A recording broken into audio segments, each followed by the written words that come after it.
2019 సాధారణ ఎన్నికల్లో జగన్మోహన్ రెడ్డికి 151 సీట్లు ఇస్తే 5 ఏళ్ల పాటు తాడేపల్లి ప్యాలెస్ లో పడుకున్నాడని, గత ఎన్నికల్లో 11 సీట్లు ఇస్తే నెలకు ఒకసారి ప్రజల మధ్యకు వస్తున్నాడని, వచ్చే ఎన్నికల్లో ఒక్క సీటు కూడా ఇవ్వకపోతే ప్రజల మధ్య ఉంటాడని ఇంధన శాఖ మంత్రి కొట్టిపాటి రవికుమార్ ఎద్దేవా చేశారు. ప్రకాశం జిల్లా ఎర్రగొండపాలెం నియోజకవర్గ పరిధిలో జరిగిన సుపరిపాలనలో తొలి అడుగు ఇంటింటికి తెలుగుదేశం కార్యక్రమంలో మంత్రి కొట్టిపాటి ముఖ్య అతిథిగా పాల్గొన్నారు. ఐటీ వరంలో ఇంటింటి ప్రచారం చేసి సంవత్సర కాలంలో కూటమి ప్రభుత్వం అమలు చేసిన సంక్షేమ పథకాల వివరాలు ఉన్న కరపత్రాలను ప్రజలకు అందజేశారు. ఈ సందర్భంగా ప్రభుత్వ పథకాల అమలు తీరును ప్రజలను అడిగి తెలుసుకున్నారు. కూటమి ప్రభుత్వ హామీల గురించి ప్రజలకు వివరించారు. అనంతరం ప్రభుత్వ సంక్షేమ పథకాల ఫలాలను అందుకుంటున్న లబ్ధిదారులతో మంత్రి కొట్టిపాటి ప్రత్యేకంగా సమావేశం నిర్వహించారు.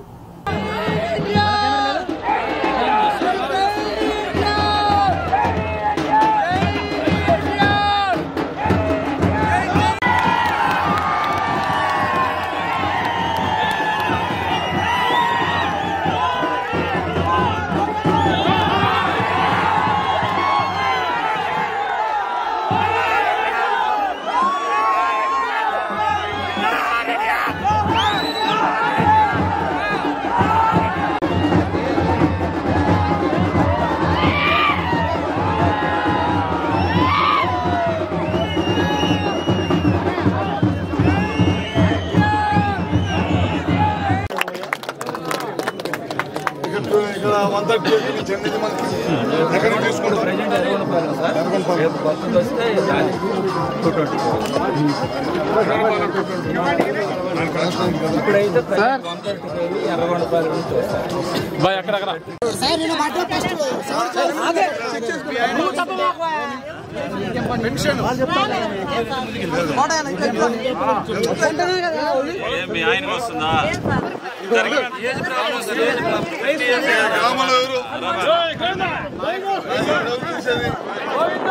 భవనాల శాఖ తరఫున రోడ్లు వేయించడానికి కృషి చేస్తూ ఉన్నారు.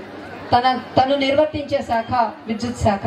కానీ ప్రతి ఇంట్లో ఏ తల్లికైతే మోకాళ్ళ నొప్పులతో బాధపడుతుందో అటువంటి వాళ్ళకి హెల్త్ తరఫున 300 మందికి పైగా ఎప్పుడో మరి వాళ్ళకి ఉచితంగా మోకాళ్ళ ఆపరేషన్స్ చేయించడమే కానీ, మరి అలాగే రవణ ట్యూటోరియల్స్ పాయింట్ అంటూ యూత్ అందరికీ కూడా ట్రైనింగ్స్ ఇస్తూ వారందరికీ మరి కొత్త కొత్త కాంపిటేటివ్ ఎగ్జామ్స్ లో అవకాశం కల్పిస్తూ వారందరినీ తీర్చిదిద్దుతున్నటువంటి మానవతావాది, ఆత్మీయతావాది, మరి అందరికీ మంచి చేయాలనేటువంటి సంకల్పంతో ముందుకొచ్చినటువంటి ఈయన ఇంకా కష్టపడి పనిచేస్తున్నాము. ఈసారి మీ అందరి ఆశీస్సులతో తప్పకుండా గెలుస్తాము. ప్రజలందరూ మంచి చేసే ప్రభుత్వాన్ని, మంచి చేసే నాయకుల్ని గుర్తించాలి. మీ అందరి ఆశీస్సులు ఉండాలని సందర్భంగా కోరుకుంటున్నాను. నన్ను ఇక్కడికి ఆహ్వానించినందుకు, మీ అందరి అభిమానం చూపించినందుకు పేరు పేరున అందరికీ ధన్యవాదాలు. జై తెలుగుదేశం. Welcome sir. సభాధ్యక్షులు సోదరుడు ఎలక్షన్ బాబు గారికి, అదేవిధంగా ఇవాళ కార్యక్రమంలో నాతో పాటు ఈ కార్యక్రమానికి ముఖ్య అతిథులుగా వచ్చేసిన మన ఓడిపోతేనే వెళ్ళిపోతాననే అటువంటి నాయకులు కాదు. ఇంతకుముందు వచ్చారు, ఈరోజు ఓడిపోయిన తర్వాత ఎవరైనా ఇటు కనపడ్డారా? ఇప్పుడు గెలిచిన ఆయన ఏమైనా చేస్తున్నాడా? టీవీలో రీల్స్ చేసుకుంటుంటాడు, అదేది ఫేస్బుక్లో. ప్రజలకు సంబంధం ఉండదు, మీటింగ్లో పడి గట్టిగా అరుస్తాడు. అటువంటిది కాదు, మీతో ప్రేమగా అన్ని పంచుకొని ఉంటున్న మా అన్నని మళ్ళీ తిరిగి గెలిపించాలని కోరుకుంటూ సెలవు తీసుకున్నా. జై తెలుగుదేశం. అధికారంలోకి వచ్చిన తర్వాత అన్ని కూడా కార్యక్రమాలు చేసుకుంటూ వెళ్తున్నాం. తప్పకుండా రాబోయే రోజుల్లో కూడా ఈ ప్రభుత్వం ఏదైతే ఎలక్షన్ ముందు చెప్పిందో అవన్నీ కూడా తప్పకుండా చేస్తాం. ముఖ్యంగా ఎర్రగొండపాలెం కాన్స్టిట్యున్సీకి వచ్చేసరికి మా కరెంట్ డిపార్ట్మెంట్కి 4-5 అడిగారు. ఇప్పుడు సబ్స్టేషన్ శాంక్షన్ చేశాం, ఇంకో 2 సబ్స్టేషన్లు కావాలన్నారు. అవి తొందరలోనే సబ్స్టేషన్ 2 కూడా ఇచ్చేసి ఈ ప్రాంతాలకు రైతులకి ఎప్పుడు ఎట్టి పరిస్థితి ఇబ్బంది లేకుండా చేస్తాం. ఇదే కాకుండా ఎలక్షన్ ముందు అడవుడిగా 220 kV సబ్స్టేషన్కి పోయినసారి మంత్రి గారు పూరక కొబ్బరికాయ కొట్టేలాడు. శాంక్షన్ లేదు, డబ్బులు లేవు, ఏం లేదు. తర్వాత ఎలక్షన్ బాబు నా దృష్టికి తీసుకొచ్చాడు, మీ దగ్గర ఈ ప్రాంతంలో 220 ఉంటే కనుక మనకి ఇబ్బంది లేకుండా రైతులకు కానీ గ్రామంలో ప్రజలకు కానీ ఇబ్బంది లేకుండా కరెంట్ ఉంటుంది అన్నారు. దానికి కూడా శాంక్షన్ చేసాము. మేము శంకుస్థాపన చేయము, కట్టి చూపించి మీకు అందజేస్తాం. దాదాపు 65 కోట్ల రూపాయలు, 64 కోట్ల రూపాయలు అవుతుంది. అది కూడా చేస్తాం. మీ ప్రాంతంలో కొండ ప్రాంతంలో చాలా మంది ఎస్టీలు ఉన్నారు. తన్నాల్లో 70 సంవత్సరాలు స్వతంత్రం వచ్చి ఇప్పటిదాకా కూడా కరెంట్ లేదు వాళ్ళకి. నేను దాదాపు 2,40,00,000 పెట్టి 1000 మంది ఇళ్ళకి కరెంట్ ఇచ్చాం, వెలుగిచ్చాం. అర్థమైందా మీకు? 1000 మంది కరెంట్ ఇచ్చాం. ఇంకా అడవిలో ఉన్నారు టైగర్ రిజర్వ్ ఫారెస్ట్ లో, వాళ్ళకి కరెంట్ వేయడానికి ఫారెస్ట్ వాళ్ళు ఒప్పుకోట్ల. వాళ్ళందరికీ ఒక 2-3 నెలల్లోనే సోలార్ ఇస్తాము. సోలార్ ఇచ్చి బ్యాటరీ కూడా ఇచ్చి వాళ్ళకు కూడా కరెంట్ వేస్తాం. అది ఈ పార్టీ పనితనం. తెలుగుదేశం పార్టీ కూటమి ప్రభుత్వం పనితనం ఏంటంటే ఎత్తుక్కొని వెళ్ళి పనిచేసే పని. ఒక అతను పోస్ట్ ఫాస్ట్ కార్డు రాశాడు నాకు కరెంట్ లేదని.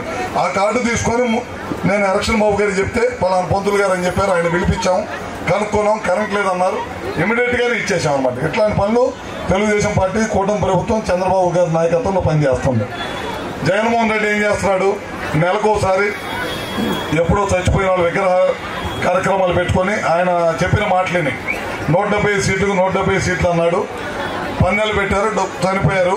వాళ్ళ విగ్రహాలు పెట్టించి ప్రజల్లోకి రావటం, కారు కింద మనుషులను తొక్కించుకుంటూ వెళ్ళటం, అరాచక శక్తులను మొత్తం ప్రోత్సహించడం. మేమేమన్నా అభివృద్ధి ధ్యేయంగా పనిచేస్తున్నాం, వాళ్ళు ఏమైనా అరాచక ధ్యేయంగా పనిచేస్తున్నారు. దాన్ని బట్టి మీ అందరూ కూడా అర్థం చేసుకోవాలి.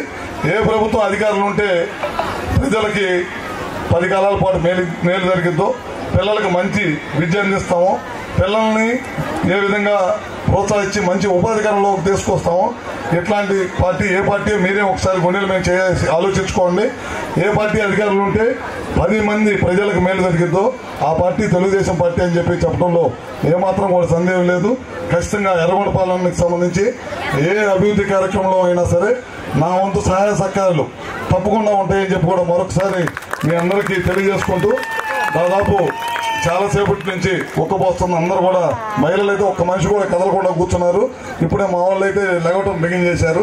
కనుక తప్పకుండా అందరూ కూడా మీ ఓపికకి మెచ్చి అందరూ కూడా మీ కాన్స్టిట్యున్సీ విషయం, నా కాన్స్టిట్యున్సీకి ఏ విధంగా పనిచేస్తానో అదేవిధంగా మీ కాన్స్టిట్యున్సీకి కూడా పనిచేస్తానని చెప్పి కూడా సభాముఖంగా మీ అందరికీ తెలియజేసుకుంటూ సెలవు తీసుకుంటా ఉన్నాను.